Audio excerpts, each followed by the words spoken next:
Before I begin, I want to say how grateful I am to be here in this space during Black History Month, surrounded by people who care about legacy, service, and community. This year, we're reflecting on two quotes, one from James Baldwin and one from the Reverend Dr. Martin Luther King Jr. From No Name in the Street, Baldwin writes, "The hope of the world lies in what one demands not of others, but of oneself." And Dr. King, in The Three Dimensions of Complete Life, asks, "Life's most persistent and urgent question is, what are you doing for others?" When I first read them together, I felt a little exposed because it's easy to demand more from the world. It's a whole lot harder to demand more from ourselves. It's easy to say, institutions should change, systems should be better, leaders should do more, and while this is all true, Baldwin gently and honestly turns the mirror towards us. What am I requiring of myself? What do I expect from my own character, from my own discipline, from my own integrity? That question feels especially real as a young person.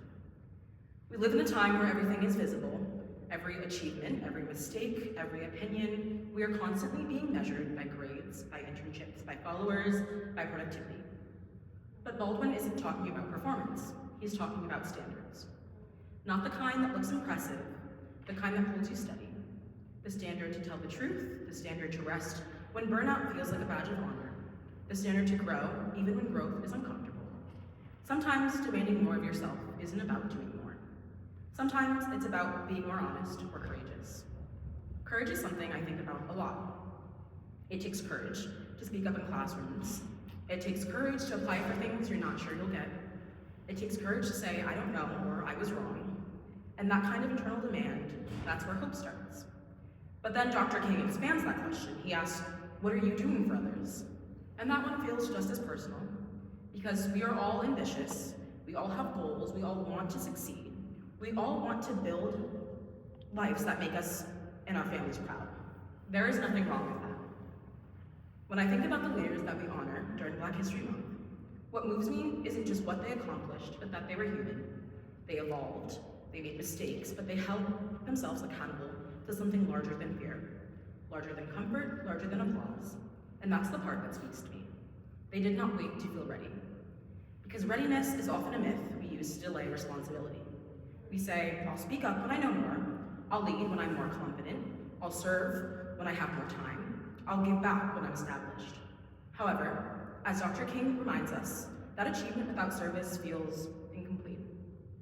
What if the readiness grows from what we demand of ourselves daily? Service doesn't always have to be a grand gesture. It looks like checking on your friends, or listening, really listening to someone whose story is different from yours. Everyone in this room could serve by using your education not just to advance yourself, but to open doors for someone else. Dr. King breaks down the three dimensions of a complete life to develop yourself: loving others and staying spiritually grounded. And he makes it clear that you can climb as high as you want, but if you never reach outward, something essential is missing. Baldwin tells us that hope begins with standards we hold for ourselves.